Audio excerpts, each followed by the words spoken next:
Good morning and welcome to Rose Red Homestead, and today we're doing this massive experiment and I am nervous. I introduced this on Monday's micro moment as to what we're doing today, purely experimental. It probably would be good if you have not seen that video, it's a very short video, to just go back and get the full introduction. I'm going to give a brief introduction right now and then we've got to get right to it because I am time crunched. So I thought, with Thanksgiving just 2 weeks away and the holiday season upon us, that it might be a fun idea for me to set a set of rules for myself, and I'll tell you how hard this was, to just using what I already have on hand or still out in my garden, which isn't very much.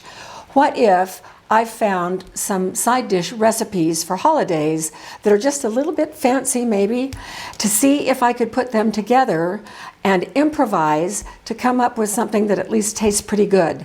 Might not taste like the original, but it will taste pretty good. And I gave a website for everyone to go to kind of look over those recipes and see which ones you might like to try with what you already have on hand. Well, I have picked out 3. And today we're going to be doing wild mushroom galette, potato leeks au gratin, and honey roasted sweet potatoes with Labna, which is a very soft cheese. So we've got to get right to it, and we'll be back in just a moment.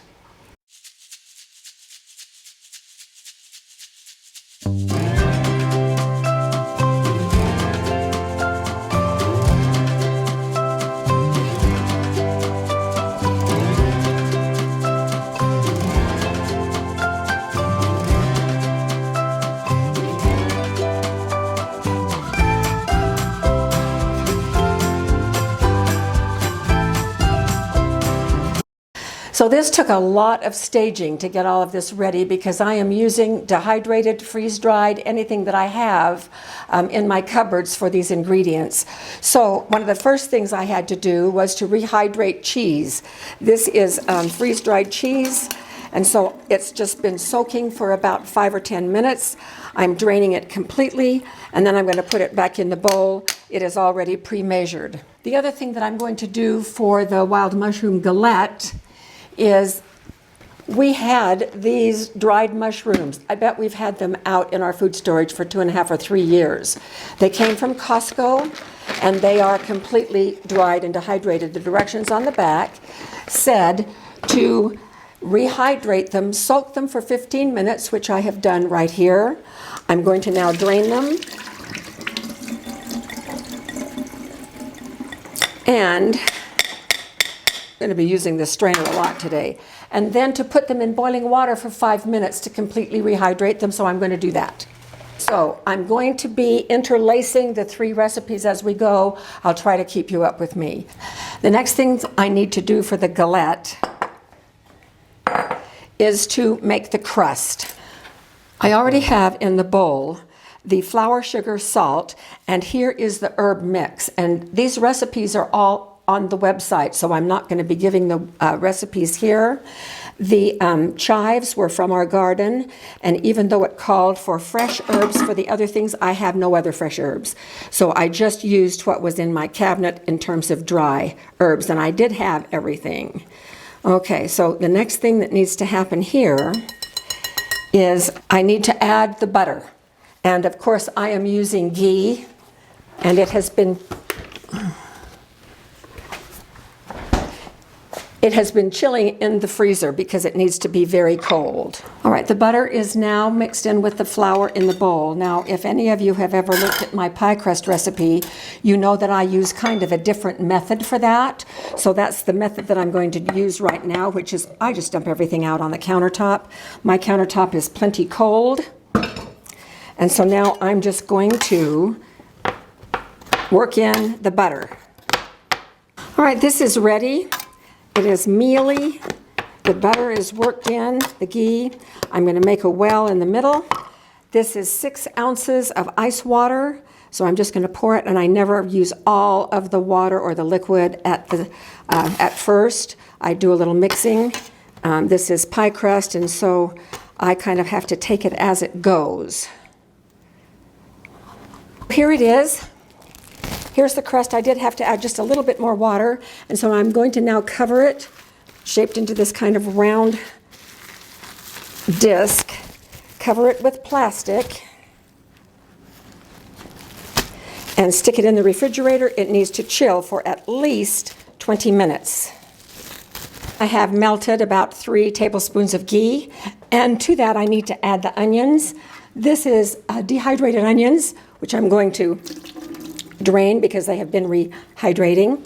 And these need to go in first, and then back on the heat for, 2 or 3 minutes. Next is sweet potatoes, right here.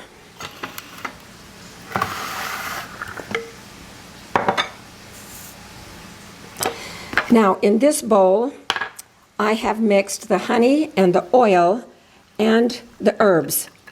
And it is supposed to be warm, so I'm going to stick it back in the microwave for just a moment. So I have ginger, and I had cinnamon in there. So I'm going to set these aside. And I had a few sprinkles of crushed red pepper. Here's the honey. This is from our own beehives, which we no longer have because we've given them to our children. So it's nice to get back to our own honey. And so I'm going to set this in the microwave for just a moment, and then we'll come back and put the potatoes in. I've just added the mushrooms. Okay, they are also now in with the onions. So the recipe calls for, of course, raw sweet potatoes, which I don't have, nor would I have in the middle of the time that we are having to live on our food storage. So here is the warmed liquid of honey and olive oil and the spices. And I'm just going to now drizzle this over the potatoes. Here are the mushrooms and the onions all sauteed together. And I'm going to put them back in this bowl because I'm going to need this frying pan for one of the other dishes here in a second. So these are going to go in the oven for a few minutes until we maybe can get a little bit of crust on them. We'll just have to see. Labna is a very soft cheese, sort of like Philadelphia cream cheese. Now, I have been experimenting with making yogurt using powdered milk, and I happen to have a pretty fresh batch in the refrigerator as I was looking to the recipes through the recipes for what I wanted to do. And so I thought, well, I'll just use some of the yogurt that I made with powdered milk. And so you put it in a strainer, a colander, and you add salt and lemon zest, and then you let it drain for a few hours. And I did get a lot of liquid out of that. It's supposed to be a soft cheese. This is an utter mess. This was an epic fail. It tastes terrible. I'm not going to do it again on camera because that taste lingered in my mouth for hours. So this is now going in the garbage. And so what I did in place of that was improvise again. I have some powdered yogurt that I powdered back in February of this year. And this is plain yogurt. And so I mixed up some yogurt with some water, and I added the extra powder so that it became kind of like a soft cheese. And you know what? This has worked perfectly. Now, what I need to do still is to add just a little bit of this lemon zest. And you might remember, if you watched our powdering lemons videos, that this is powdered zest. So I'm just going to put a little bit of that powdered zest in there. I am not going to put the salt in because the other stuff that I just threw away was so salty. It was awful, awful. So you win some and you lose some, and that was definitely a loss. Okay, so now I'm just going to do this. And this is going to be our Labna substitute. Okay. And this tastes great. It's just fine.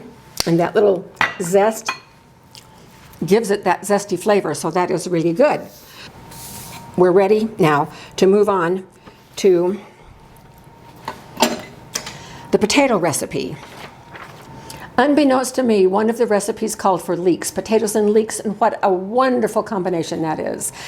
I had in the dehydrator at that moment Leeks. I have dehydrated a bunch of leeks and I made some leek powder. So the leeks for the recipe have been rehydrating right there. So the first thing that has to happen here is that we need to, in that skillet, melt some butter, and we need to then cook these leeks. So that is what we're going to do right now. So here are the leeks that have been cooked in butter, and again, just till they're soft, but then they were already soft, so they're just kind of warmed up. Now to this mixture, I need to add the cream. I have no cream, and I won't have. And so I don't have any dehydrated or dried cream. And so the only thing that I have that could possibly work would be powdered milk. And so that's what I'm using. Now, the thing that I do with the powdered milk is that I add extra powder. And so I mix it up just like it would be regular powdered milk, but then I add probably half again as much powder. And I'm making only a half recipe of this. So I'm using not quite the full half recipe. I'm using a cup of this liquid instead of probably about a cup and a fourth. So I'm now going to pour my heavy cream in here.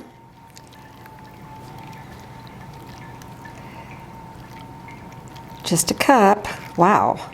I think that's all I'm going to use. We'll see if I need to add more later. Okay. And then milk, cream, blue cheese. I have none. I'm skipping that. Garlic. Minced garlic already. So just going to add like a fourth of a teaspoon of garlic.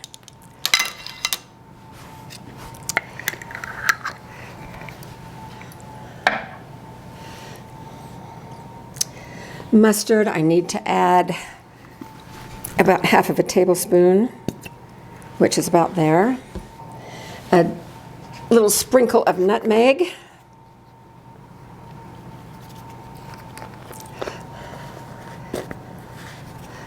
And some salt and pepper.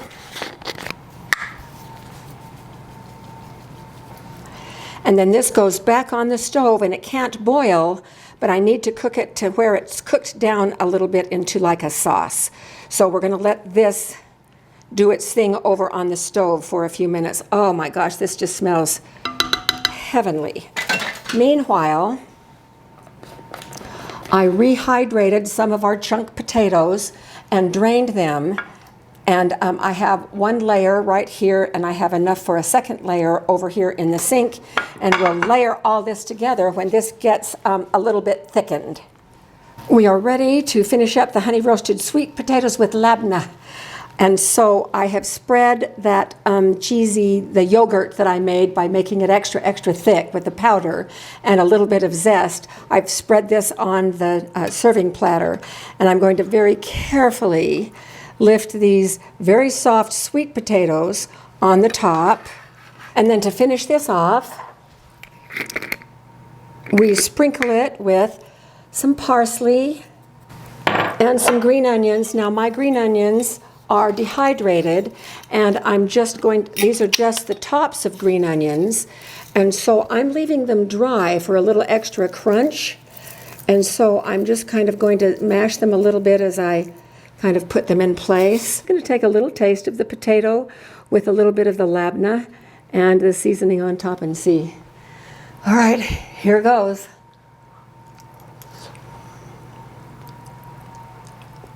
Okay. Out of 10, I would probably give it about a 6. It's good. I had to do a lot of substituting there, so it's not going to taste like the original recipe, which at some point in time I would like to try. What I would do next time, potatoes are really good.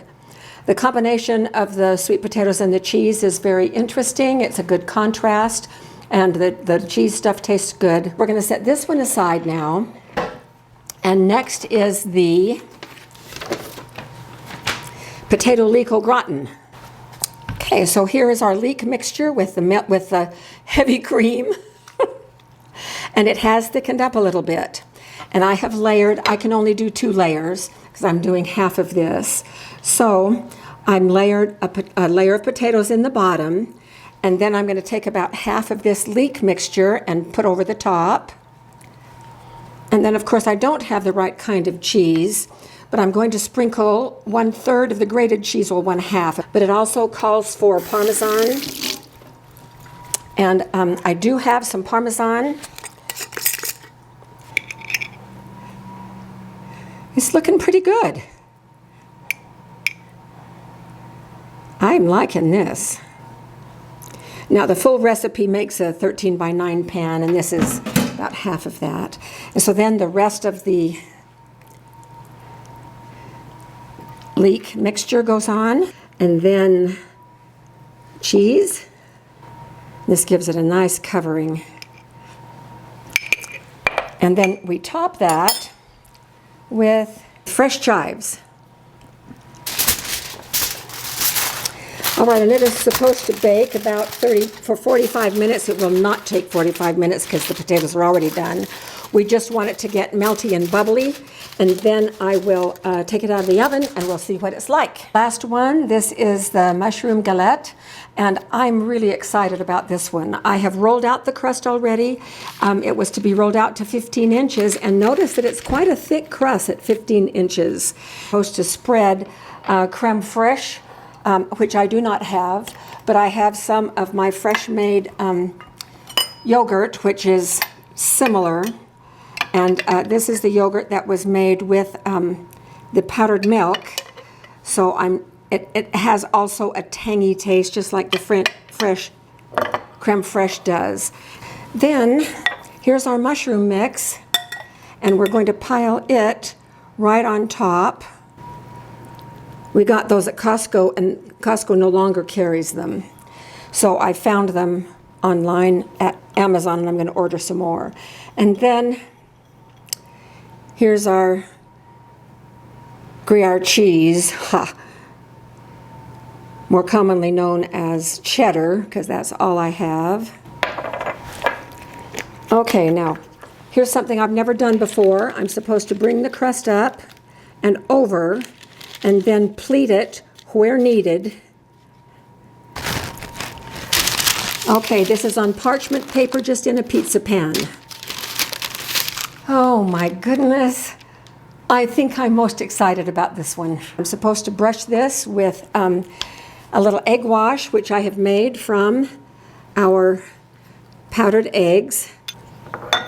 All right, in it goes, and while I'm in the oven, I will check to see our other dish that is in there, the au gratin potatoes, and see if we're ready to pull those out. Our potato leek au gratin has been out of the oven for about 5 minutes, and it's cool enough now, I think, that I can give it the taste test. Okay, this worked. Yay. It looks like it is all thickened down in there. The potato tastes exactly like it came from a fresh potato, so that is really good. It's melty, and the leek gives it a nice slightly onion flavor, but not overpowering. It's a wonderful blend. So this is a keeper, and on a scale of 1 to 10, I would rate this one as about an 8.5, approaching a 9. So we'll be back when the mushroom galette is ready to sample. The mushroom galette out of the oven about 5 or 6 minutes ago, and I moved it over to a serving platter. Doesn't quite fit this. I need probably a flat platter, which I don't have one right now.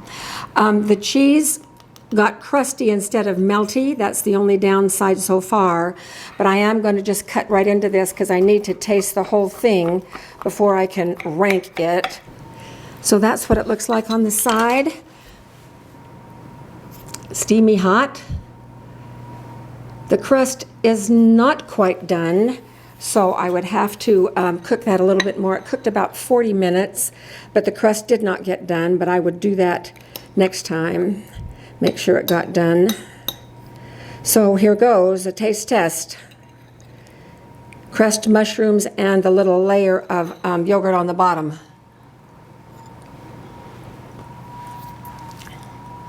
The flavors are fabulous. The mushrooms are wonderful. The flavor of the herbed crust is really good. The cheese is crunchy rather than melty. I think what I would do next time, if I had to use cheddar instead of Gruyere, I would hold off the cheddar and put it on part way through instead of from the very beginning. I don't think I would bake it at 400. I think I would bake it slower at 350, and then I think everything would be fine. The flavors are wonderful. So here's what everything looks like all plated up for holiday dinner. The potatoes look fabulous. This looks really good except for the crunchy cheese. And this is okay. So my favorite, based on how they turned out today, I think is the potatoes. Second favorite would be this one, and third favorite would be this one. This one I would need to adjust before I would serve it to guests. I would not serve this one to guests. I don't know if I'll ever make this one again. This one would be wonderful anytime for family or for holiday. Here's what I learned by doing all of this. I just decided at the spur of the moment to hold myself accountable for sticking with everything that I had on hand. And if I didn't have what was called for in the recipe, I had to improvise or leave it out. So I know that a lot of people under the situation, under the conditions of having to live only on whatever food they have stored, will have a pretty rough time and may not even be thinking of a little bit of fancy for anything. They might be struggling to even eat anything, which is why I think it is so important for all of us to be prepared. I want to be among the group that is not just well prepared, but has a few little fancy things that I could fix once in a while, because I think that that will really help lift my family's spirits in a situation that is less than ideal. I really have seen the need for powdered sour cream. I'm going to do some of that in my freeze dryer, or you can also buy it in bulk and have that on hand. Instead of really focusing on trying to make yogurt out of powdered milk, I am going to freeze dry a lot of yogurt and powder it so that I can have regular plain yogurt on hand and can reconstitute that. So I think the key here is planning ahead for a little bit fancy. This has been a great experiment. Jim was so mean. I really wanted to cheat and go get a tub of sour cream, and he wouldn't let me. So he told me I had to play by the rules. So anyway, I learned a lot. Hope you did too, and I hope you try something like this. Thanks for being with us, and we will see you soon.